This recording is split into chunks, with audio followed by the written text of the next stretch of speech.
A profound, unnatural silence had swallowed the house whole, a stark contrast to the echoes of laughter and life that had filled its grand rooms just a week ago. For Rachel Reed, the quiet was an oppressive weight, a physical presence that pressed in on her from all sides. It was in the absence of Stephen's heavy footsteps on the oak floors, the lack of his off-key humming from the kitchen, the stillness of the air where his voice used to be.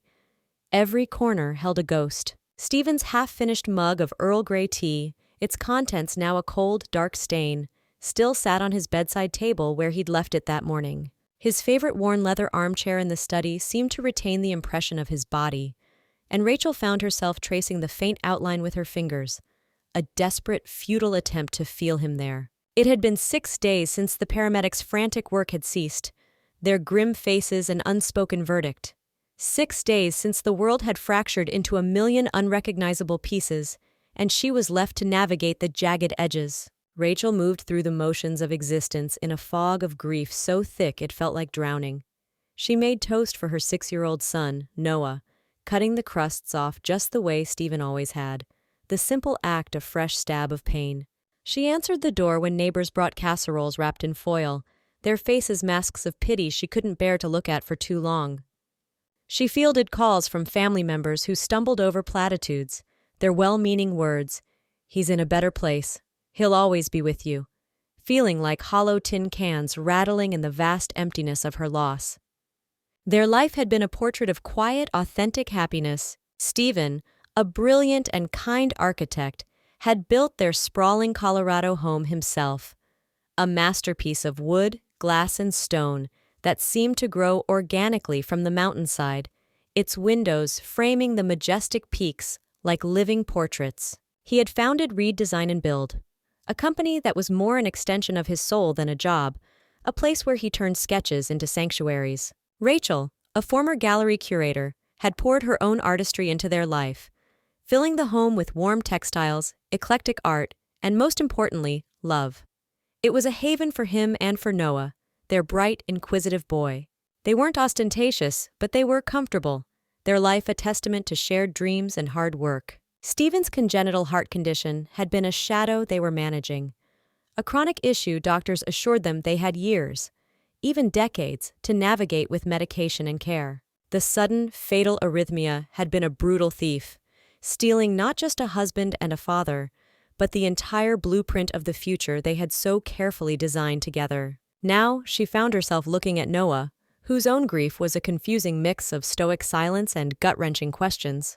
"Is Daddy coming back from heaven to play Legos?" he'd asked that morning, his big brown eyes, Stephen's eyes, searching hers for an answer she couldn't give. She'd hugged him tight, the sharp edges of his toy dinosaur pressing into her side, and whispered, "No, sweetie, but he's watching over us, and he loves you so much." It was a hollow comfort, even to her own ears. Her own family lived across the country, their support reduced to staticky phone calls. And Stephen's family? Well, Stephen's family was complicated.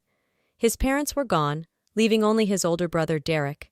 It was complicated. Derek, a man who wore his ambition like a tailored suit and whose smile never quite reached his eyes, had been a peripheral figure in their lives. He was a creature of corporate finance, all sharp angles and calculated risks, a stark contrast to Stephen's creative spirit. Their holiday dinners were polite but strained, a dance of avoidance around their differing values. The day after the funeral, Derek had called. "Just checking in, Rachel," he'd said, his voice oozing a practiced sympathy. "Don't you worry about a thing. I'll handle the business side of things. You just focus on Noah." Even then, through the haze of her grief, the words felt less like an offer and more like a declaration. In the vacuum left by Stephen, Rachel could feel Derek's presence beginning to expand, to fill the space with something cold and unfamiliar.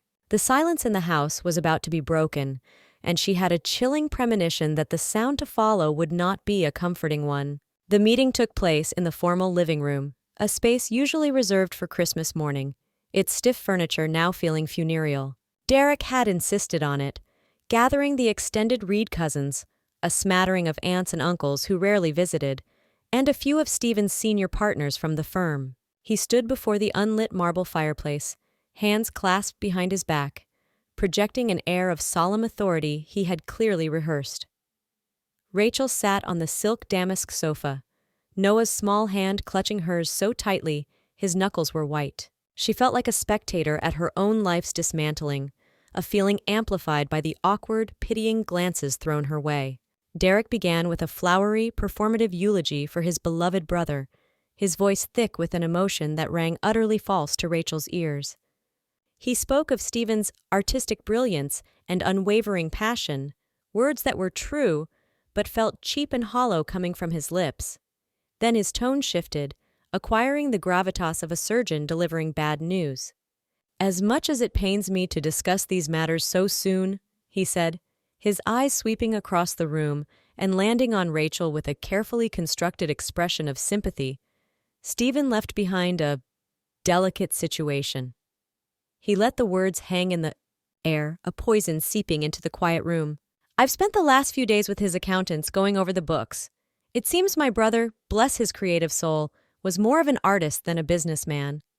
He shook his head slowly, a pantomime of sorrow. "Rachel, I'm so sorry you have to hear this, but the company is leveraged to the hilt. There are massive debts, loans taken against the company, against this very house." The implication was a dagger, twisting in her gut. He was blaming her. The beautiful home, the trips they'd taken, Noah's private school. He was recasting their shared life as her frivolous extravagance that had bankrupted her husband. A murmur of shock rippled through the family members. Before anyone could ask a question, Derek produced a document from his gleaming leather briefcase. "Fortunately," he continued, his voice now a balm of false reassurance, "Stephen had the foresight to protect the family from the worst of it. He drafted a new will a few months ago." He held it up. "He named me as the sole executor of his estate and granted me majority control of the company. He knew I had the business acumen to navigate this crisis." He passed copies around. Rachel stared at the legal jargon, her mind unable to focus. It looked official, full of complex clauses and legalese. She found Stephen's signature at the bottom, but it seemed stiff, angled wrong, not the familiar, fluid script she knew so well. "This allows me to stabilize the company and protect the Reed legacy," Derek announced. "Of course, Rachel, you and Noah can continue to live here. I wouldn't dream of putting you out. We're family after all." The words were a kindness, but the tone was a threat. He wasn't offering her a home, he was granting her a cage. The family members, desperate for a simple solution, murmured their relief. They praised Derek for his strength, his generosity, for stepping up.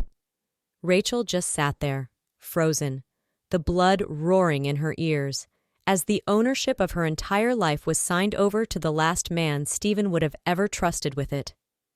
After the others had filed out, offering her those same awkward, pitying glances, Derek approached her. "Don't worry," he said, patting her shoulder with a proprietary air. "I'll take care of everything. You won't have to trouble your pretty little head about it anymore." The following months were a masterclass in psychological warfare, a slow, methodical erosion of Rachel's identity. Derek didn't just take over, he occupied. He and his wife, Brenda, a woman with a perpetually pursed lip and an air of judgmental superiority, moved into the master suite. The first Rachel knew of it was when she found movers packing her and Stephen's belongings into boxes labeled attic storage. Her clothes, his books, the photographs from their wedding, all of it banished. Rachel and Noah were relegated to the guest wing, two small rooms that felt more like a motel than a home. Their connection to the rest of the house severed by a newly installed lock on the hallway door, for which Derek held the only key.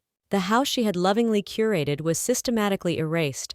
Her muted earthy color palettes were painted over with cold, sterile grays and stark metallic accents. Expensive, soulless, abstract art, leased from a corporate supplier, replaced the personal photographs and Noah's framed drawings on the walls.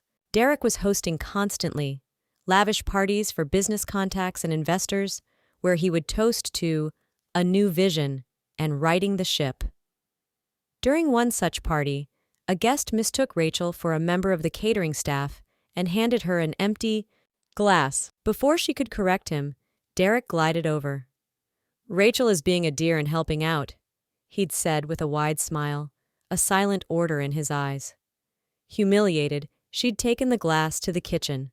The greatest cruelty was financial. Derek had put her on a strict weekly allowance, demanding itemized receipts for every single purchase. Once, he'd held up a grocery receipt at the polished kitchen island, now his domain. "Organic milk for Noah, Rachel?" he sneered, loud enough for Brenda to hear. "And this artisanal cheese? We have to be frugal if we're going to pull ourselves out of the hole Stephen dug. Every penny counts." He treated her like a profligate teenager, not the mistress of the house. Her spirit was eroding.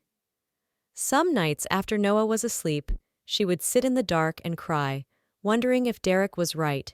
Had she missed something? Had Stephen, in his love for her, hidden a world of debt? The doubt was a poison, weakening her resolve, making her question her own memories of their happy, stable life. But then she would look at Noah.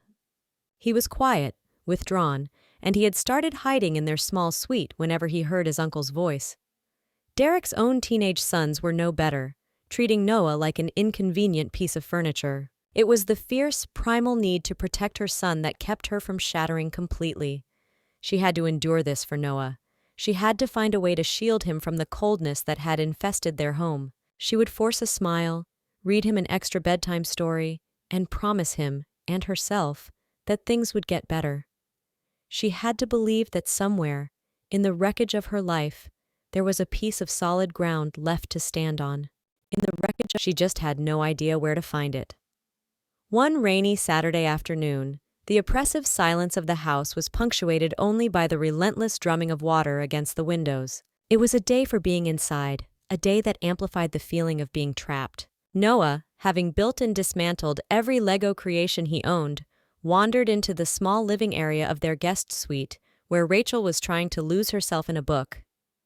"Mommy," he said, his voice small, a sound that always tugged at her heart. "Can I use Daddy's old tablet? I want to play Galaxy Defenders. Derek's kids won't let me use the TV." The tablet. It was a sleek silver device Stephen had used constantly for architectural sketches, client presentations, and reading news from around the world. It had sat on the bookshelf since his death, its screen dark, its battery long dead, a relic from another life. The thought of seeing its screen light up, so intrinsically linked to Stephen's presence, sent a sharp pang through Rachel's heart. But she saw the hopeful look in Noah's eyes and couldn't deny him. It was a piece of his father he could hold. "Of course, sweetie. Let's find the charger." She rummaged through a box of Stephen's old electronics, her fingers closing around the familiar white cord. After plugging it in and waiting for what felt like an eternity, the screen flickered to life with the brand's logo. She handed it to him, watching as he swiped through the home screen, his little finger expertly navigating the icons. A few minutes later, while she was tidying up, he called out, his voice filled with a child's pure, unadulterated excitement. "Mommy, look! Daddy made a secret movie for you!" Rachel walked over, expecting to see a random home video he'd stumbled upon in the photo gallery. But what she saw on the screen made her breath catch in her throat. It wasn't in the gallery. It was a standalone video file on the main desktop, an icon Stephen must have deliberately placed there so it couldn't be missed. The file was named simply, powerfully, "For Rachel." The thumbnail was a still image of Stephen, sitting in his study, a weary but gentle smile on his face. It wasn't a candid shot. He was looking directly into the camera, as if looking right at her. The file was protected by a password prompt. A wave of dread and hope, so intense it made her dizzy, washed over her. "A secret movie?" she murmured, kneeling beside her son. Noah nodded enthusiastically. "It has a lock on it!" "What's the password?" Rachel's mind raced, a frantic Rolodex of possibilities. An anniversary? Their first date? A pet name? Then it hit her. A simple, perfect answer that was pure Stephen. An answer that put their son at the center of their world. Always. Her hands trembling, she leaned over the tablet and typed in the 6 digits of Noah's birthday. 081416. The lock icon vanished. The screen went dark for a second, and then the video file opened, ready to play. Noah, his mission to find a game accomplished, had already swiped away to another screen. But Rachel remained frozen, her eyes glued to the tablet, her heart pounding a frantic, hopeful rhythm against her ribs. This wasn't just a movie. It was a message, a final, crucial message from beyond the grave. With a shaky finger, Rachel pressed the play icon. The screen came to life, and Stephen's face filled the small frame. He looked tired, the skin under his eyes darker than she remembered. But those eyes held the familiar intelligence and deep-seated kindness she had fallen in love with.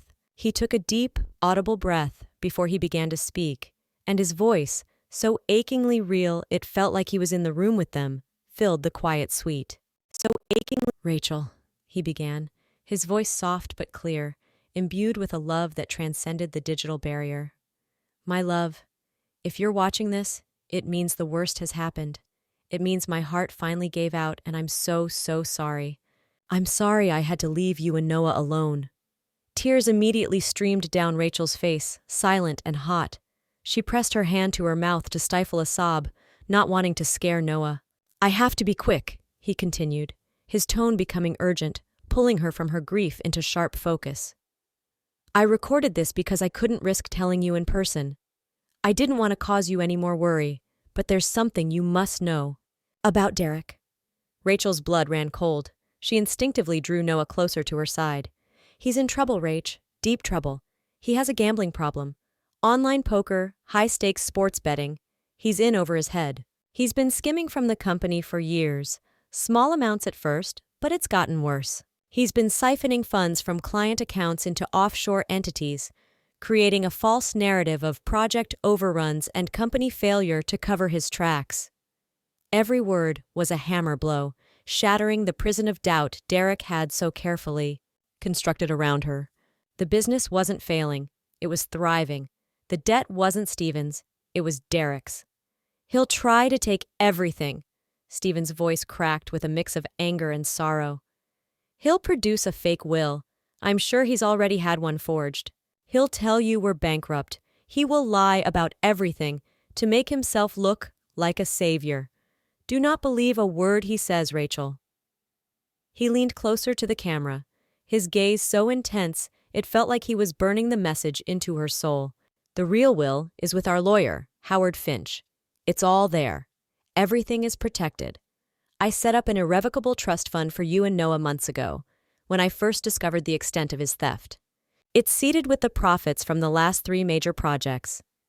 It's more than enough for you to live comfortably for the rest of your lives, and it's legally untouchable by Derek or any creditor. The company is yours. The house is yours. Everything is yours. He gave a sad, determined smile, a flash of the fighter she adored. I knew he would come for you the second I was gone, and I'll be damned if I let him win. Go to Finch. He has everything you need, including the forensic accounting reports. I love you, Rachel, more than anything. Take care of our boy. Tell him his dad is so proud of him. The video ended, returning the screen to black. The tears on Rachel's face were no longer just from grief. They were tears of fury, of vindication, and of a powerful, burgeoning resolve. The fog had lifted. She knew exactly what she had to do. The next morning, Rachel felt like a different person. The hollowed-out victim who cried herself to sleep was gone, replaced by a woman forged in grief and galvanized by truth. She dressed with a newfound sense of purpose, choosing a simple, elegant navy dress, one of Stephen's favorites, and a blazer that felt like armor. She walked into the kitchen with her head held high. I'm taking Noah to the zoo today, she announced to Derek and Brenda, her voice even and cool. We'll be out for most of the day. Derek barely looked up from his newspaper. Fine, just don't forget your budget, he mumbled. The condescension, which would have wounded her yesterday, now felt like fuel. She smiled sweetly. Of course not. She drove not to the zoo, but to the downtown offices of Finch, Sterling, and Cole. The drive was a blur of righteous anger and meticulous planning. She felt Stephen's presence beside her, not as a ghost of sorrow, but as a partner in this final, necessary act. Howard Finch was an older gentleman with kind, crinkling eyes and a steady, reassuring presence. He had been Stephen's lawyer, mentor, and friend for over 20 years. He greeted her with somber condolences, but when she quietly explained that she had seen Stephen's insurance policy, his expression shifted to one of grim understanding. "I've been waiting for your call, Rachel," he said, leading her into a wood-paneled conference room that smelled of old books and justice. Stephen was a brilliant man. He trusted people, but he wasn't a fool. He told me about the video and where to find the key to the safe deposit box. He opened his briefcase and laid a series of thick, official-looking documents on the polished table. There it was, the real will, signed and notarized months before the fraudulent one Derek had produced. There were the bank statements for the multi-million-dollar irrevocable trust, its balance a staggering confirmation of Stephen's foresight. And finally, there was a detailed dossier compiled by a forensic accountant, tracking every single dollar Derek had embezzled, complete with routing numbers and transaction dates. The evidence was an ironclad legal sledgehammer ready to demolish Derek's entire facade. As Rachel looked over the documents, her hands steady, her anger solidified into a cold, clear plan. A quiet confrontation wouldn't be enough. A legal letter wouldn't suffice. Derek deserved to be exposed in the same public, humiliating manner he had tried to humiliate her. As if on cue, a notification for a calendar event popped up on her phone, a shared family calendar Derek had created. Event: Reed Design and Build Leadership Dinner. Host: Derek Reed. It was for the following Friday. He was hosting a massive dinner party at the house for family, key employees, and the firm's most important clients to formally celebrate his takeover. "He's hosting a party," Rachel said, looking up at Howard, a slow, dangerous smile spreading across her face. "To announce his new leadership." Howard Finch looked at her, saw the fire in her eyes, and nodded slowly, a matching glint in his own. "Legally, we can just file and have the sheriff serve him," he said. "Or," Rachel replied, her voice dropping, "we can let him build his stage and I can burn it down around him." Howard leaned back, a grim smile on his own face. "That," he said, "sounds like the perfect venue for an announcement of your own." The stage was set. The trap was ready to be sprung. The night of the party, the house was ablaze with light, transformed into a theater for Derek's grand performance. The air buzzed with the murmur of conversations and the clinking of champagne glasses. Derek was in his element, holding court in the center of the living room, a magnanimous king in a $1,000 suit.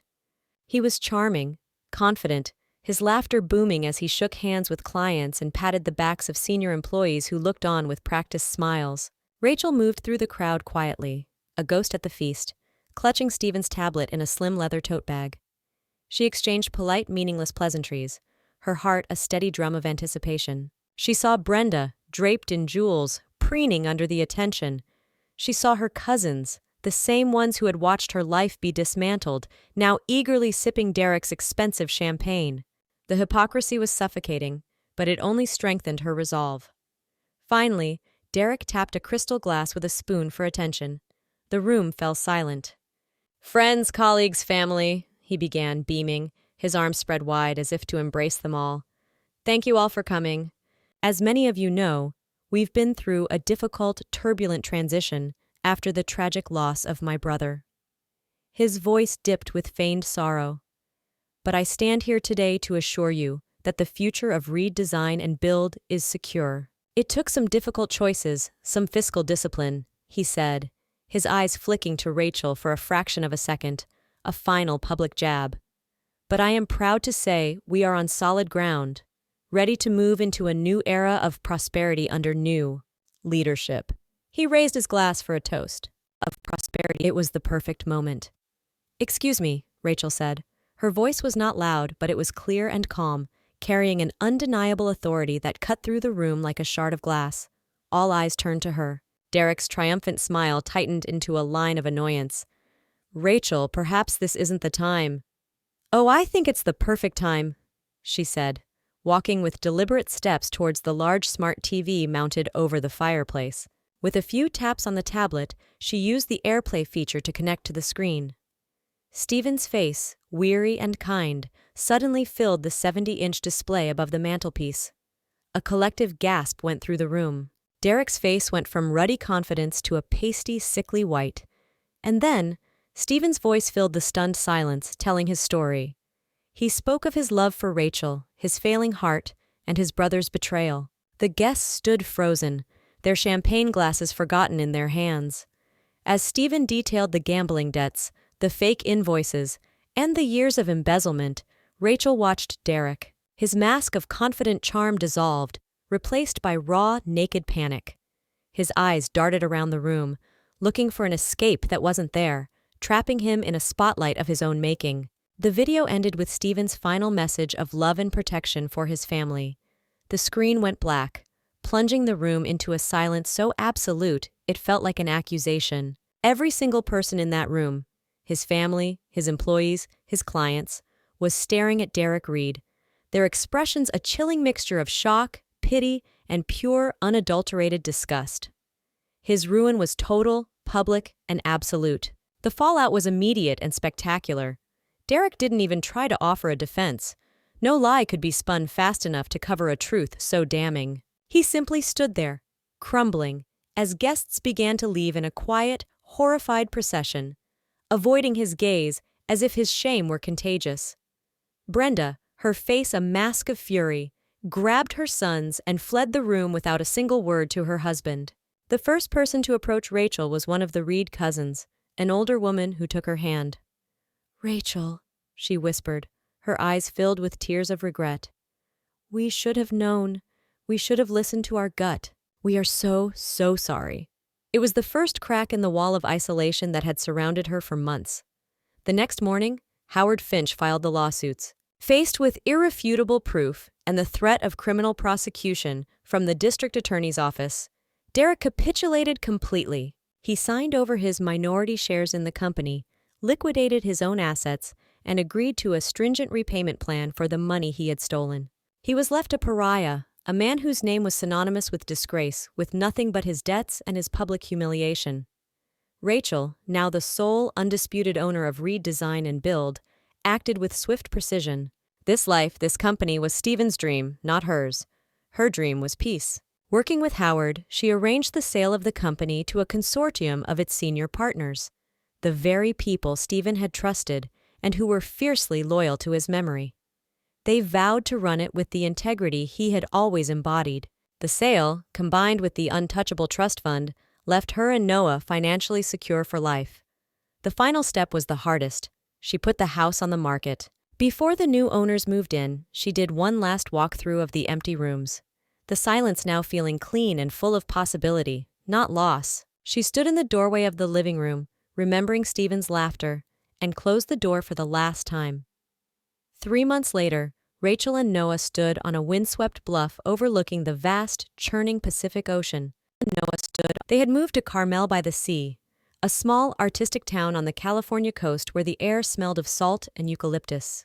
They lived in a cozy, light-filled cottage with a small garden, its intimate warmth a welcome contrast to the cold grandeur of the Colorado home. Rachel had even set up an easel by the window, the scent of turpentine and oil paints a welcome return to a part of herself she thought she had lost. She watched as Noah, his face bright with a joy she hadn't seen in nearly a year, chased a sandpiper along the water's edge, his laughter carried away on the wind. The grief for Stephen was still there, a quiet ache that she knew would always be a part of her heart's landscape. But it was no longer a suffocating fog. It was a gentle memory, the foundation upon which she was building their new life. "Daddy would like it here," Noah said, running back to take her hand. Rachel squeezed it, a real, unforced smile reaching her eyes. "Yes, he would, sweetie," she said, looking out at the endless horizon. "He'd love that you're laughing again." She had fought the ghost of her husband's betrayal and won. Now, under the vast, open sky, she was finally free. They were safe, they were together, and they were at peace.